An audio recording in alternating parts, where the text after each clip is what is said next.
La historia comienza en 1863. No es el año en que empezó el porfiriato, pero sí de aquí originan las causas que originan a Porfirio Díaz a formar su gobierno. En 1863 fue cuando Maximiliano de Habsburgo empezó a enviar tropas hacia México, y así fue como también comenzó el Segundo Imperio Mexicano, que, como su mismo nombre lo dice, quería dominar México a través de una paz imperial. La batalla por la capital fue realmente intensa. Incluso Benito Juárez le ofreció al mismo Porfirio Díaz ser jefe de la milicia de Oaxaca, la cual se encargaría de defender. En 1864 es cuando la situación finalmente se desborda para el gobierno de México, y en mayo del mismo año es cuando Maximiliano de Habsburgo finalmente llega a los puertos de Veracruz, en México.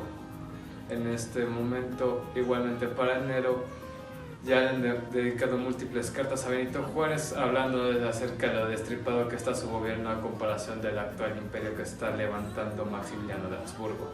Mientras tanto, Porfirio Díaz y sus militares siguen tratando de ver cómo derrocar al monarca. En 1865 igualmente las cosas se le van de las manos a Porfirio Díaz, ya que es capturado por el ejército francés. Aunque el 20 de septiembre del mismo año se escapa y se ubica en un puesto de guerrero reuniendo sus fuerzas para finalmente tratar de dar un golpe de estado. En 1867 es cuando finalmente las cosas les pondrían realmente difíciles a los imperiales, tanto que de hecho el 10 de febrero de ese mismo año le mandaron una carta a Porfirio Díaz ofreciéndole unirse a las fuerzas imperialistas, y por supuesto dijo que no. En mayo de ese mismo año igualmente llegaron a la capital, donde incluso lo recibieron con una ceremonia. En 1868 es cuando finalmente el Imperio Mexicano se vería opacado totalmente por la rebeldía de Díaz. En enero de ese mismo año se inaugura el primer servicio telegráfico de Oaxaca, y en mayo del mismo año es cuando finalmente nace el primer hijo de Porfirio Díaz.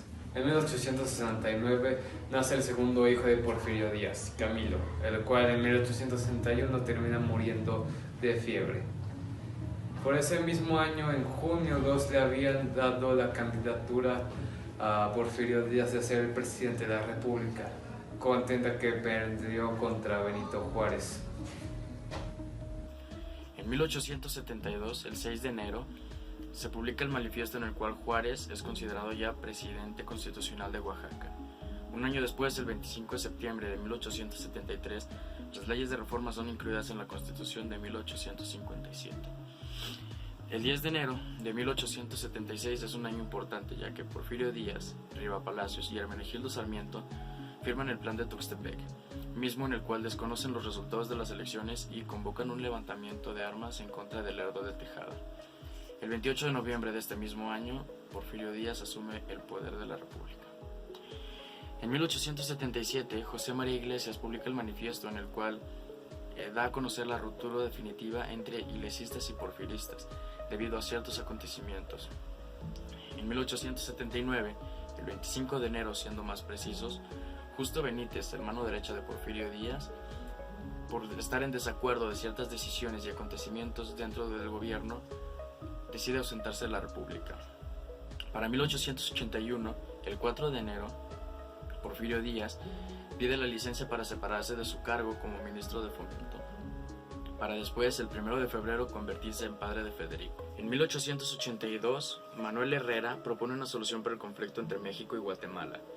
Un año después, el 20 de enero de 1883, el Tratado de Comercio entre México y Estados Unidos es suscrito por Ulises Grant y Matías Romero. En 1885, el 5 de enero, sale la primera edición del periódico Hijo del Aguizonte. El 14 de septiembre de 1886, Sir Spencer, ministro con múltiples poderes, tiene listas 220 reclamaciones en contra de México, mismas que ascienden a casi los 5 millones de pesos. En 1887, el 25 de marzo, la legislatura de Jalisco vota a favor de la reelección de Díaz.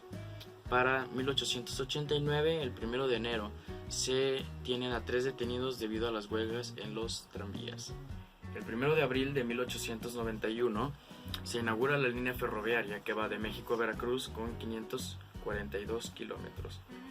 En 1892, en enero, concluye este proyecto. Mientras que en febrero, Una peste azota la cárcel de Belén, misma donde Porfirio Díaz había metido a sus opositores, llámense periodistas, políticos, etc. Para 1895 se fundó la Universidad Mexicana, mientras que en enero de 1897 el periódico ya mencionado, El Hijo del Aguizonte, cambiaba de nombre a solo El Aguizonte. Para 1898, 700 obreros de la zona de fábricas de Tlalnepantla entran en huelga, y los trabajadores del Golfo de México del ferrocarril asimismo eran reprimidos por su cese de labores. En 1899 Trinidad Sánchez funda el periódico El País, y en su primer tiraje contaban con 5,000 ejemplares.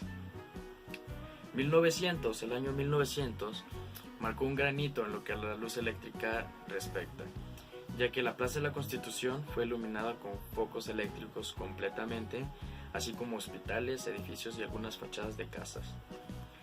El 14 de mayo de 1901 surge el primer pozo petrolero a 160 metros de profundidad en la zona del campamento Ébano. Este producía 50 barriles diarios. Para 1902, el 5 de febrero, inicia el segundo Congreso Liberal, teniendo como objetivo completar las leyes de reforma. El 6 de mayo de 1904, 2 años después, entra una reforma electoral que amplía el lapso de la presidencia, lo que duraba de 4 a 6 años. Para 1905, el 5 de febrero, se inaugura el Hospital General con 33 pabellones y cerca de 1 millón de capacidad para enfermos. Y para 1907, el 4 de enero, se da solución a la huelga de estos obreros gracias a la intervención presidencial. En 1910 hay que recordar que es cuando Madero inicia con su movimiento en contra de Porfirio Díaz y su dictadura, triunfando así en 1911, ya que el 6 de noviembre Madero asume la presidencia de México. En este mismo año se forma la Universidad Nacional de México. Gracias.